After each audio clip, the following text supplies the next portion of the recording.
حدیث نمبر 80۔ اور ربیہ کا قول ہے کہ جس کے پاس کچھ علم ہو اسے یہ جائز نہیں کہ دوسرے کام میں لگ کر علم کو چھوڑ دے اور اپنے آپ کو ضائع کر دے۔ رسول اللہ صلی اللہ علیہ وسلم نے فرمایا، علامات قیامت میں سے یہ ہے کہ دینی علم اٹھ جائے گا اور جہل ہی جہل ظاہر ہو جائے گا، اور علانیہ شراب پی جائے گی اور زنا پھیل جائے گا۔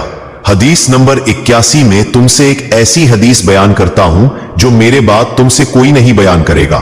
میں نے رسول اللہ صلی اللہ علیہ وسلم کو یہ فرماتے ہوئے سنا کہ علامات قیامت میں سے یہ ہے کہ علم دین کم ہو جائے گا، جہل ظاہر ہو جائے گا، زنا بکثرت ہوگا، عورتیں بڑھ جائیں گی اور مرد کم ہو جائیں گے، حتیٰ کہ 50 عورتوں کا نگراں صرف ایک مرد رہ جائے گا۔